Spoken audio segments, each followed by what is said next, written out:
வணக்கம். என் பெயர் கவிது. நான் 4ஆம் வகுப்பில் படிக்கிறேன். 2000 வருடங்களுக்கு முன்பு வாழ்ந்த ஒரு தமிழ் கிழவி தாய் தந்தை வழிபாட்டின் முக்கியத்துவத்தை உணர்த்தி இருந்தார். கொன்றைய வேந்தன் என்ற நீதி நூலில் அவ்வை பாட்டி முதலில் மாதா பிதா முன்னணி தேவம் என்றார். இதையடுத்து ஆலயம் தொழுவது செலவும் நன்றி என்றார். ஆலயத்திற்கு சென்று தெய்வத்தை தொழுவோருடைய அத்தெய்வமாக தாய் தந்தையை நினைக்க வேண்டும்.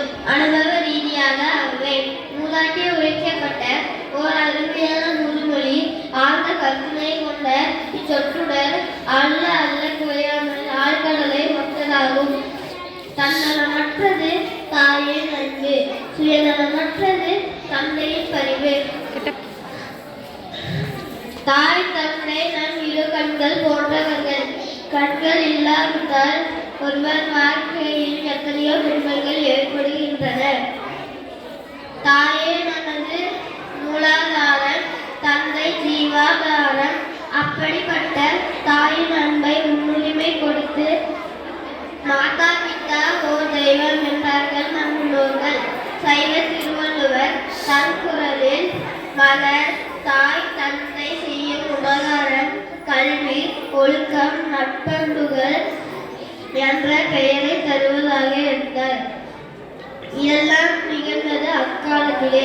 தற்காலத்தில் பெற்றோர்கள் பிள்ளைகளிடம் கேட்டால் பிள்ளைகள்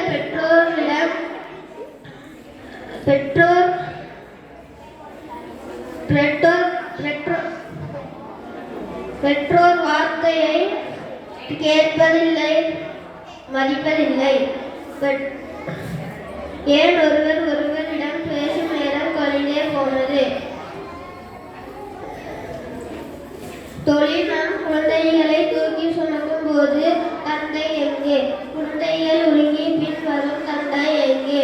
நாட்கள் கடந்து போகலாம், வருடங்கள் கடந்து போகலாம், நிமிஷ துளி கடந்து போகலாம். நிலைத்திருப்பது வார்த்தைகளில் ஒன்று.